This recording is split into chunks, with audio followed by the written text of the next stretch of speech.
Mabuhay! I am Mariel Kimana Casando. For today's video, I, together with my group mates, would like to present our chosen 3 approaches in teaching children's literature, and we have also here the 2 local literature that we are using. Our 3 approaches are the paraphrastic approach, moral philosophical approach, and information-based approach, while the 2 local literatures are Si Kiko Daw Lako, a Binukid Story, and Si Amuay, a Proverbs.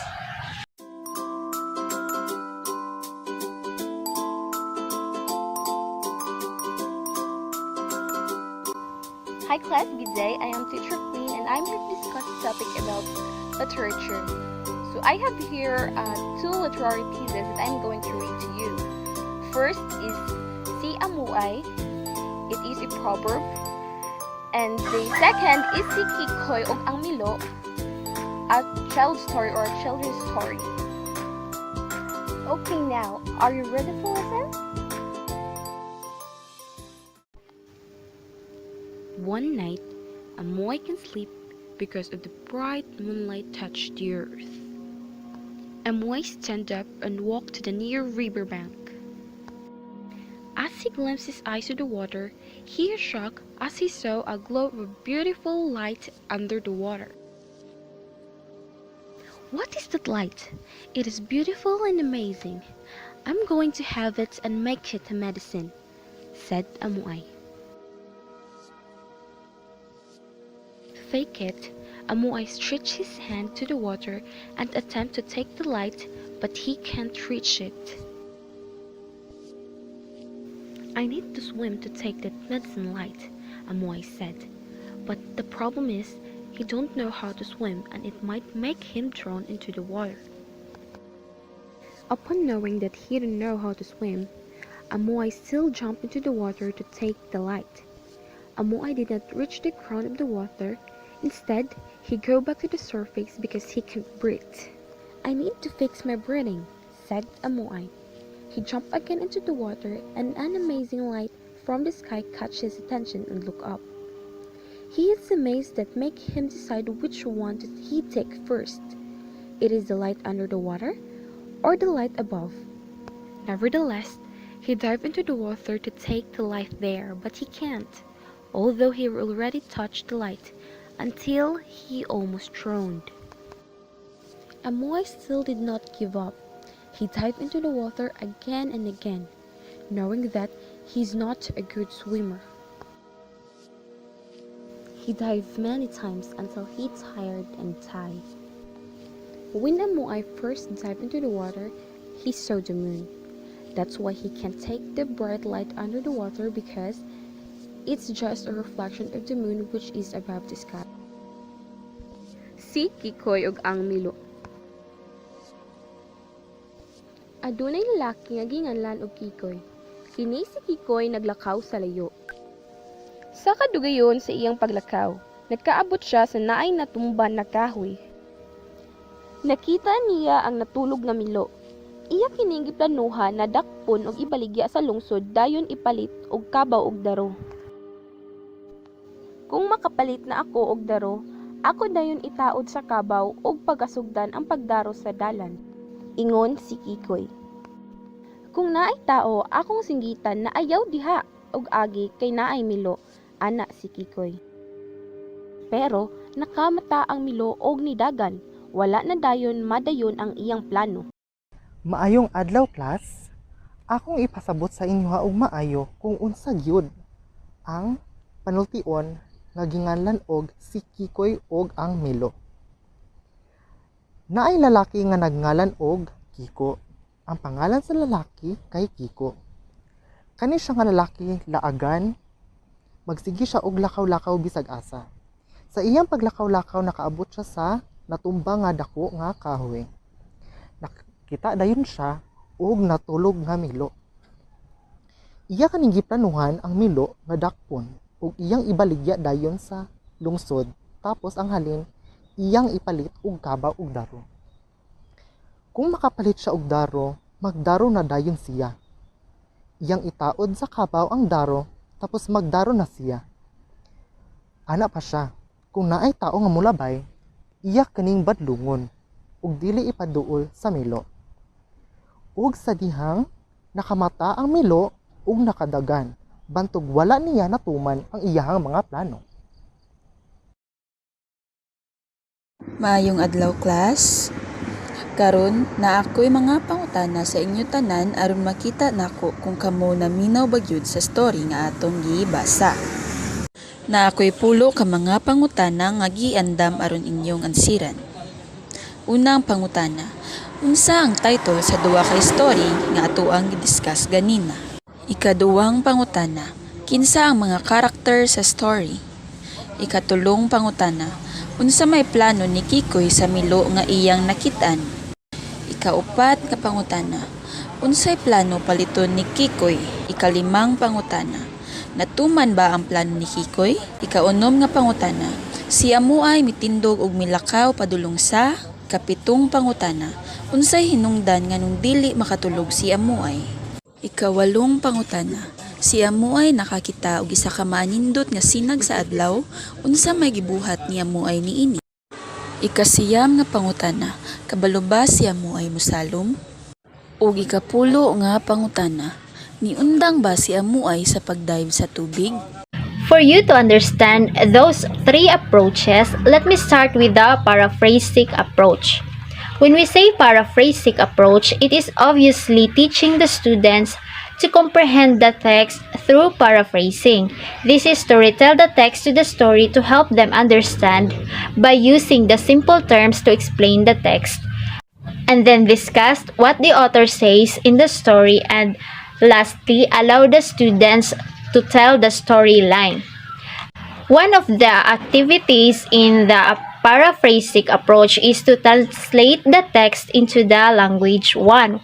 So for today, I am going to translate one of the local literature into the language one, which is our language, Bisaya. Now I am going to translate one of the literature entitled Si Amuay, which is in Bisaya, it is Ang Unggoy. Aman tagkadaluman, si Amuay nahadiog tidugahon tamapawa sa kalibutan tabulanon. In Bisaya, isa kagabi ang unggoy dili pa katulog kay hayag kaayo ang bulan. Binangon hain si Amuay, daw panginkilid hain dun ta inahalinaw. Ungaw-ungaw din buon nakagignat ta amin, di naaha hamalidong-lidong hamasiga di dalom, dun ta inahalinaw. Inugid hayana sabon kasiga, kadagway ha og timua daw himuon ha ayama, kagita inaha Amuay. Taggaw at gawaton din ahin sa masiga hadya ta di dalom ta inahalinaw, bahadi din og kasagkaw. In Bisaya, nibakod si unggoy og niadto daplin sa linaw. Nagungaw-ungaw siya og nakurat og maayo kay nakakita siya og lingin nga siga kaayo ilalom sa tubig. Unsa kaha na ang siga kaayo? Tsada ko haon og himuon akong dulaan, ingon sa unggoy. Iyang kakabuton ang maong siga nga anaa sa ilalom sa tubig pero dili kini niya maabot. Sulipon ko at kadagway og ayamaon hayana, kagihi Amuay. Problema ta hadi pa katuon og pangaway-kaway daw og sulip si Amuay. Basin malumos ako sumilip kagita inaha Amuay. In Bisaya, akong salumon kay tsada kayo himuon og dulaan, ingon sa unggoy. Ang problema dili ko kabalo mulangoy, ingon sa unggoy. Basin malumos ko. Huda kalugay na sinulip din on labihain sa linaw para matimo din sumasiga hamalidong-lidong. Huda pa makatugkad sa didalom na nakagimutwa on si Amuay, tahadi pa kaginhawa, panday adaw muginhawa kagita inaha Amuay. In Bisaya, wala madugay iya kining gisalom sa tubig ang maong siga nga lingin. Wala pa siya makatungkad ug naglutaw siya kay dili na siya pa kaginhawa. Isab-on suminulip basta kughangad si Amuay na amin din og kaha hamasiga malidong-lidong daan diya talangit. Taglibog unpa man hain si Amuay kun hindo sa unahon din. Tagkabayaan din hamatimod alan para madakol sa ayama din. Unahon ko hain sa dini tadi dalom talinaw. In Bisaya, niutrog salom si unggoy basta kung gahangad siya nga naa Japon siya gakakita nga lingin nga gasiga. Galibok siya kung aha iyahang unahon. Gusto niya kwaon ang tanan para daghan iyahang dulaan. Pero unahon daw niya ang naa ilalom sa tubig. Sumunulip on paman isab si amuay, baon piton og kalumos ba hadi din og katimo bisan bada nga ay kaibiti haon sa masiga. Pila sulip na naguyaan si amuay na nalumos paman minatay-patay paman si amuay. In Bisaya, nisalom na sad siya ug hapit na siya malumos. Pero dili Japon niya gakakuha bisag gakagunitan man lang ang kadtong gasiga nga lingin. Kapila na niya gasalumon o hangtod naluya na siya og nalumos, hinungdan nga siya namatay. Haon sa tagsulipaon din bulan haon, kug ahaon ta doon taon na halinaw, na og kaaha ta sa siga kubulan. Aman kagitahadiya ta didalom sa alungan daman di ay kubulan, di aman di ay tahaw-hawanan subulan. In Bisaya, kadto iya hangga sa lumon kay bulan kadto kung gatan-aw nato sa tubig makita nato ang siga sa bulan. Ang naa sa tubig kay reflection lamang di ito sa bulan nga makita nato sa langit. The second literature that we are going to translate is a Binokid story entitled Si Kikoy Daw Lako. In Bisaya, Si Kikoy ug ang Milo. Sa ini matag nga nadan Kikoy, aman si Kikoy taghipanaw hu mandiyo hahipanaw. Malugay ho kahipanaw hi Kikoy na nakadoon ho pilay ha kayo. In Bisaya, adunay lalaki ginganlan og Kikoy. Kini si Kikoy maglakaw sa layo. Sa kidagayon nga paglakaw, nakaabot siya sa naay natumba nga kahoy. Naaha din dayon sa tagbiduga ha lako. Ana aman hayan si Kikoy, pinalanuan din haini sa lako. Kagi din, atan tuhay sa lako na, timuin kot na. Makauma iman diyan talungsod, naibaligya ko. Itimo ko ha kalabaw, itimo ko ha bargas. In Bisaya, nakakita dayon siya og nakatulog nga Milo.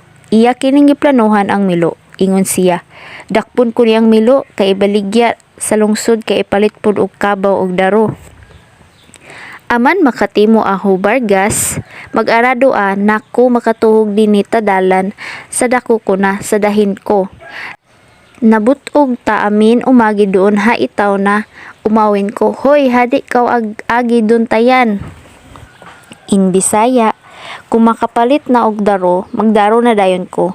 Itaod na ko ang daro sa kabaw aron ako nasugdan pagdaro. Kung naay tao mo agi, ako nang singgitan nga. Dili mo agi diha kay naay Milo. Na napukaw sa lako na nakapulagoy. Na napinggahan ha palano din, nahuda din katimo sa palano din. Pero nakamata ang Milo og midagan. Wala na matuman ang maong mga plano. Maayong adlaw class, akong ipasabot sa inyo og maayo kung unsa gyud ang panultion nga ginganlan og si Kikoy og ang Milo. Naay lalaki nga nagngalan og Kiko. Ang pangalan sa lalaki kay Kiko. Kani siya nga lalaki laagan, magsigi siya og lakaw-lakaw bisag asa. Sa iyang paglakaw-lakaw nakaabot siya sa natumba nga dako nga kahoy. Nakita dayon siya og natulog nga Milo. Iya kaning giplanuhan ang Milo nga dakpon ug iyang ibaligya dayon sa lungsod, tapos ang halin iyang ipalit og kabaw ug daro. Kung makapalit siya og daro, magdaro na dayon siya. Iyang itaod sa kabaw ang daro, tapos magdaro na siya. Ana pa siya, kung naay tao nga mulabay, iya kaning badlungon ug dili ipaduol sa Milo. Ug sa dihang nakamata ang Milo ug nakadagan, bantog wala niya natuman ang iyahang mga plano. Sa karon, akong i-retell ang story ni Teacher Virgilio nga si Kikoy ug ang Milo. Adunay isa ka lalaki nga ginganlan og Kikoy. Kini si Kikoy maglakaw kini sa layo. Sa kidagayon nga paglakaw, nakaabot siya sa naay natumba nga kahoy. Og nakakita dayon siya og natulog nga Milo. Ug iya kining giplanuhan ang Milo og diingon siya. Dakpon ko ni ang Milo aron ibaligya nako sa lungsod. Dayon ipalit nako og kabaw og daro. Kung makapalit nako sa daro, ako dayon kining itaod sa kabaw aron ako nang pagkasugdan ang pagdaro sa dalan. Kung naay tao moagi, ako kining singgitan nga dili moagi dinhi kay naay milo. Pero nakamata ang milo og midagan. Og wala na dayon natuman ang mga plano ni Kikoy. Good morning everyone. So, ang ako ang nasulat sa story ni Teacher Virgilio si Amuay is about sa isa ka unggoy. Sa isa ka unggoy, sa kagabi nga anak, dili siya pakatulog kay hayag kaayo sa matanan. O kato siya sa iyang pagka-curious, nigawas ang unggoy. Ug dahil naa siya nakita, siga kaayo nga lingin nga ana sa tubig. Ug ang unggoy, gusto niya katong dulaon. Gusto niyang dulaon kay tsada kaayo, himuon nga dulaan tong lingin nga siga kaayo nga ana sa tubig. Ug sa dihang, dili pa siya kabalumulangoy. Dili siya kabalumulangoy, pero gusto kanya dulaon. So iya katong dulangoy, ang siga kaayo nga lingin nga ana sa tubig. Ug sa dihang, dili na siya pakaginhawa. So, bisaka sa niya yung ulo, og kanang nakita niya nga ay siga kaayo sa ibabaw. So naglimog siya, iya nga apan gusto kaayo niyang dulaon ang duha. Gusto niya makuha tanan para hinuon niyang dulaan. So niingon siya kanang unahon niya ang nasa ilalom. So nahungin na po ito ang unggoy. Paglangoy sa unggoy, nalumos na siya o mao ang iyang king matay. So, mauto, ang iyang ay galanguya o nahayag ay nga lingin kay maudi ay ang bulan. Bulan na lekato nga ang nasa tubig reflect gikan sa ibabaw. So, mauto ang gikamat na sa unggoy ang iyang pagka-curious nga katong siga kay nga gusto gid niya kuhaon kay himuon niyang dulaan. So, mao kato ang story nga about kang Amuay. So, daghang salamat.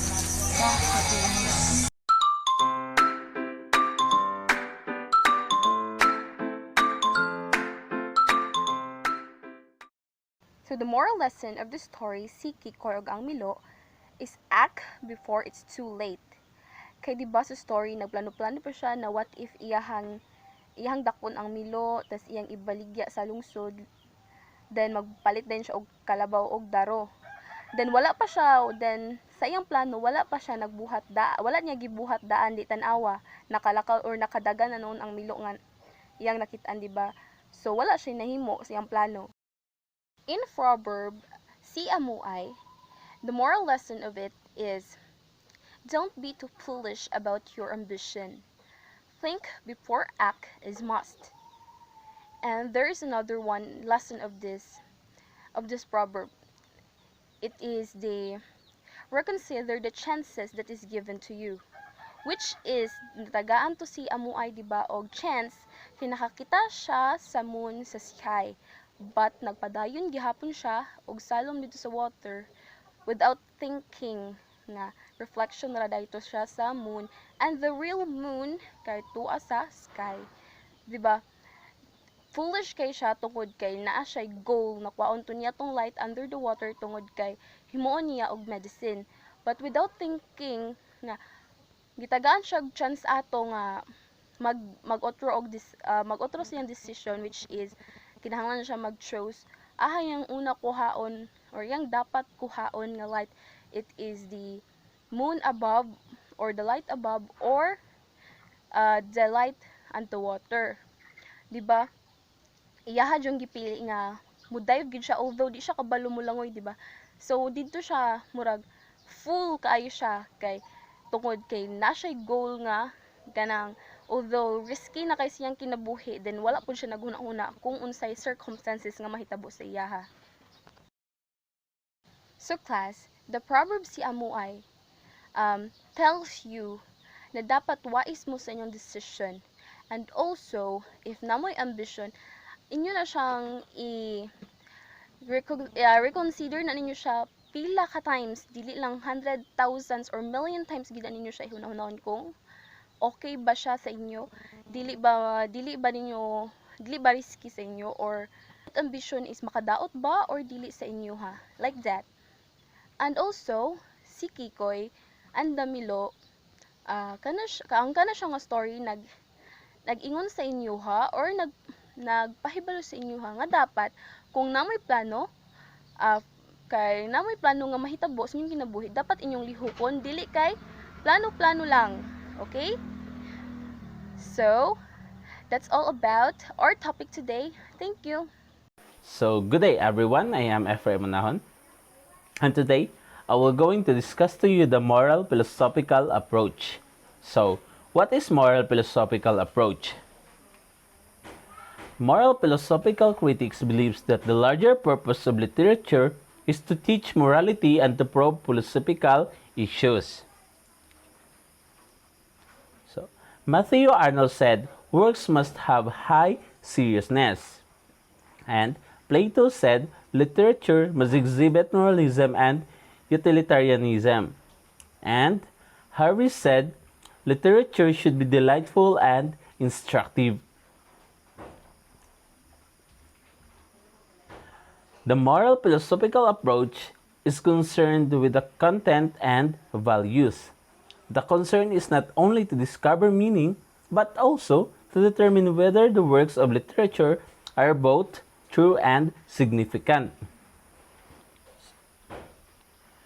To study literature from the moral philosophical perspective is therefore to determine whether a work conveys a lesson or a message, and whether it can help readers lead better lives and improve their understanding of the world.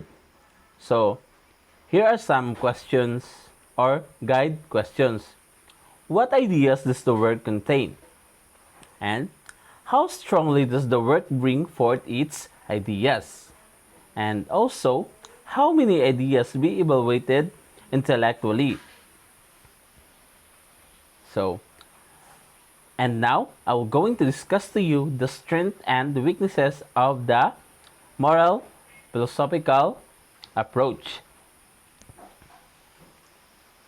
So, the strength of moral philosophical approach is useful in evaluating works. So, that is one strength, and it is also useful when considering themes. And it recognizes that literature can affect readers. So, that is the strength.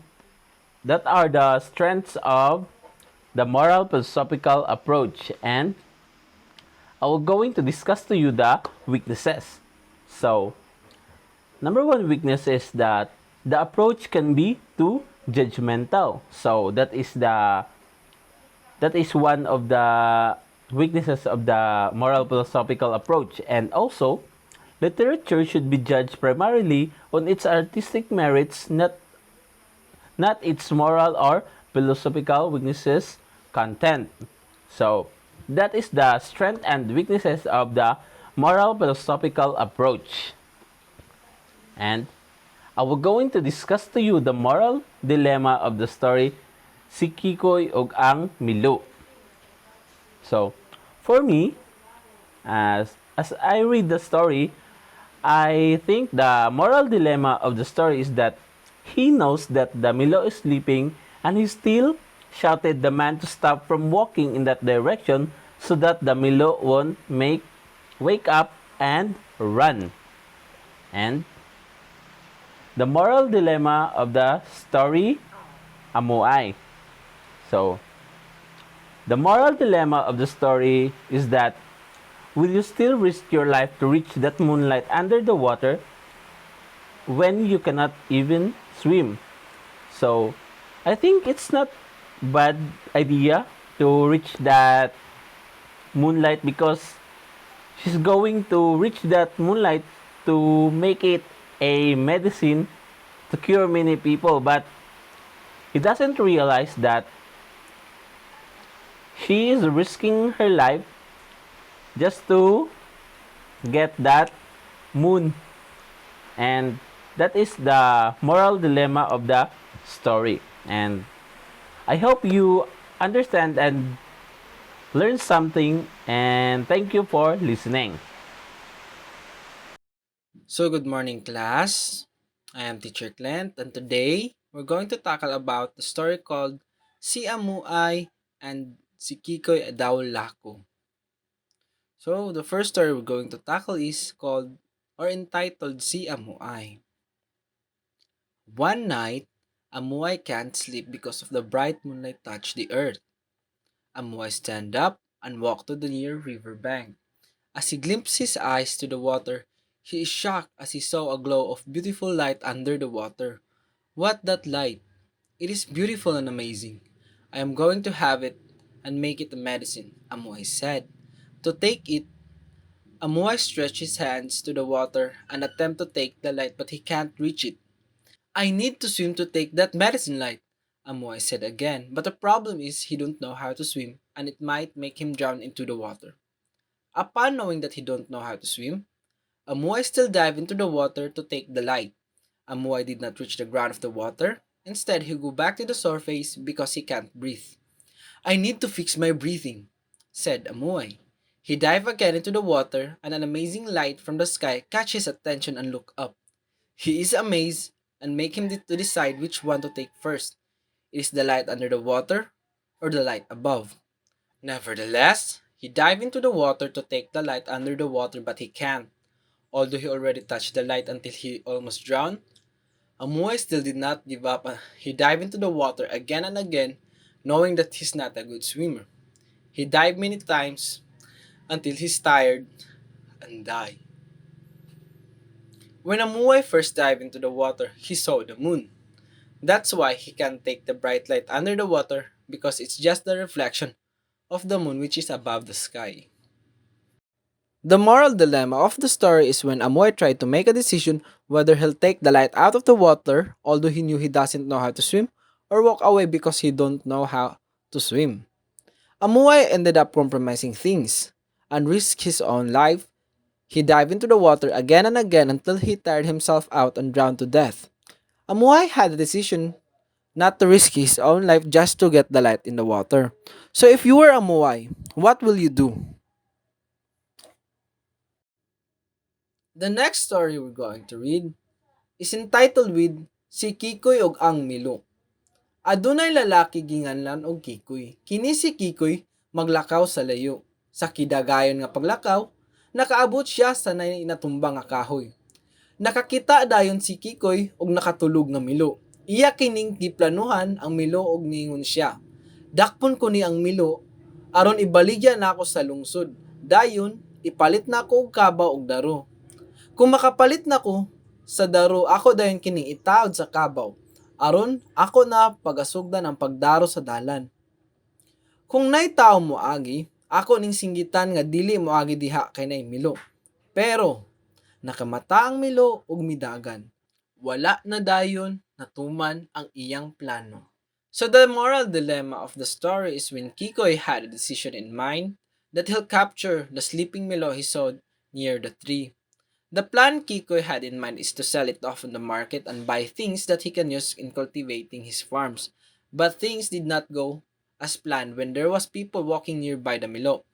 He warned the people by shouting and woke up the sleeping Milo. Unfortunately, the Milo ran off and the plan that Kikoy had in mind did not come true. Si Amuay o ang unggoy. Usa ka gabi dili makatulog si Amuay tungod sa kahayag sa bulan nga may dapat sa yuta. Si Amuay barog og lakaw paingon sa duol nga tampi sa suba. Samtang nagtan-aw siya sa iyang mga mata sa tubig, nakurat siya sa dihang iyang nakita ang usa ka silaw sa usa ka matahom nga kahayag sa ilawom sa tubig. Unsa ka kanang suga? Nindot og katingad-an. Kuhaon ako og himuong tambal. Ningon si Amuay nga imnon. Amuay gituyod ang iyang mga kamot sa tubig o gisuwayan pagkuha ang kahayag apan dili niya maabot. I need to swim to take that medicine light, Amuay said. Again, pero ang problema kay dili siya kabalo mulangoy og basin malumos siya sa tubig. Sa pagkasayod nga dili siya kay bawog mulangoy, si Amuay mudayb pag pas sa tubig aron pagkuha sa suga. Si Amuay wala makaabot sa yuta sa tubig, hinuon mibalik siya sa ibabaw kay dili na siya makaginawa.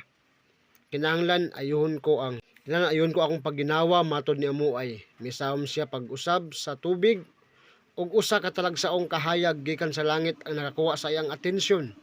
Ug tan-aw sa itaas siya naginganga og naghimo kaniya nga magdesisyon kung kinsa ang una niyang kuhaon kini ang suga sa ilawom sa tubig o sa ibabaw. Bisan pa ni ana, misawom siya sa tubig aron kuhaon ang suga sa ilawom sa tubig. Apan dili niya kini mahimo bisan kung gihikap na niya ang suga hangtod nga hapit na siya malumos, wala gihapon mo. Muundang si Amuay nga nidive siya sa tubig pabalik-balik nga kahibaw nga dili siya maayong mulangoy. Makalaga na siya mo dive hangtod nga gikapoy siya og namatay. Sa unang pagsawom ni Amuay sa tubig, nakita niya ang bulan. Mao nga dili niya makuha ang hayag nga kahayag ilawom sa tubig kay reflection ra di kini sa buwan nga nasa ibabaw sa langit. Nagustuhan ba ninyo ang atong story karon class, no? So about si Amuay. So kung atong sabton makaingon kita siya nga si Amuay nga murag bugo nga klase nga pagkaunggoy, no? Pero noon si Amuay or ang unggoy makaingon ka nga wala man gid na siya kuan huna-huna, no? Di man gid na siya wayan huna para makabalo, no? Ang iya makakaon lang okay na siya. Pero di ay noon sa muna ko sa bad sides, no? So ang bad sides niya is bisag kabalo na siya nga di gid niya makaya, iya maging ginapugos, di ba? So what if kanang di ginato makaya ang usa ka butang ay nalagpugsa, di ba? So ingana dapat. Then sa good sides niya unta kay sige di ba, try until you succeed, no? So maayo gyapon unta niyang gibuhat kay pag naa kay usa ka butang nga gusto nimong kuhaon, so dapat dili ka mo surrender diretso, no? For the first try, second try, hantod nga mahuman nimo or makuha nimo ang imong goal, no? Pero besides nga kuan gyapon siya class, no? Sayop gyapon siya gid dapat. So dapat makontento ta sa butang nga nang makaya na to, di ba? Ingana dapat. So that's maura na ang akong sabtan. Okay, so maraming salamat sa inyong pakikinig. Hi, hello. This is your teacher Elmer L. Abijo. Just call me Abids for short. For now, I will give a reflective session for the students of the story of si Kikoy ug ang Milo. Adunay lalaki ginganlan og Kikoy naglakaw sa layo. Sa kidagayon nga paglakaw, nakaabot siya sa may natumba nga kahoy. Nakita din siya og nakatulog nga Milo ug maingon siya, dakpon ko ni ang Milo aron iblagya nako sa lungsod. Dayon ipalit nako og kabaw ug daro. Kung makapalit nako sa daro, ako dayon kining itaod sa kabaw aron ako na pagasugdan ang pagdaro sa dalan. Kung naay tao moagi ako ning singgitan nga dili moagi diya kay naay Milo. Pero nakmata ang Milo og maidagan, wala na dayon natuman ang iyang plan. So okay students, naaba mo nasabtan sa atong story about si Kikoy ug ang Milo. So okay, so nakoy gamay nga i-share sa inyo sa akong elementary days, no? Sa una, kung kabalo mo sa una gikan nag-eskwela kog elementary days nako, during sa akong mga barkada, gikan sa eskwela. Pag uli namo silbi baklay pa man mi sa una, di ba?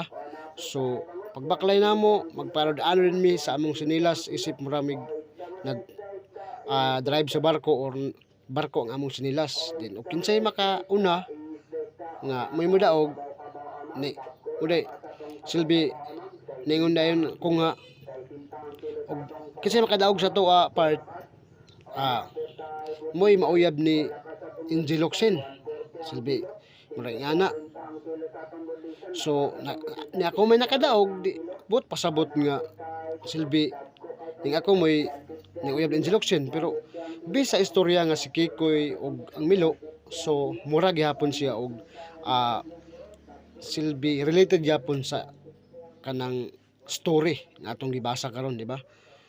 Then like pod sa kanang sa akong mga barkada pod sa una nang uso pa ang damang, so bisan asa may magbaklay-baklay kay wala pa may will sa una. Ang uso sa una baklay pa man, so kami sa akong mga classmate during sa elementary days ang mangita mig damang, once nga kanang makita mig damang, silbi pag mangita tag damang dili man gid ingon nga damang ang atong makita po tag mga lain nga mga kuan nga ning atong gina-expect. So pag adto namo dito papitan amog damang sa akong barkada, nakita akong barkada og halas, ningon siya, nakita ko wati, pero ang tinuoday halas na ito. So mura gyapon siya og silbi, nakabis gyapon sa aning sige ko ug ang Milo nga iyarang natripan ang Milo. Then pag sige niya plano, kuto versus plano og istorya, so wa na ang Milo, gidagan na. So mura gyapon siya ingana class, no? So dapat og naa kay gusto nga buhatan na di kay dagan pa kag istorya. Kay og magsige pa kag plano, wa na ang imong giplano, wala na. Kumbaga sa ayos na tunaw na. So dapat nga og naa kay og gusto nimo na siyang dakpon or kuhaon, dakpa na, dili kay dagan pa kag istorya, di tan-awa gidagan na ang Milo, wala kay nabuhat. So okay class, so mao na to siya tanan, nababoy na sabdan. So kung naa, so thank you for listening. Adunay duha kapag paygayon sa kaugalingong pagtimbang-timbang sa kalihukan. Una, unsa inyong nasabtan o nakatunan sa story, ug ikaduha, unsa inyong naamguhan o na-realize gikan sa duha ka story.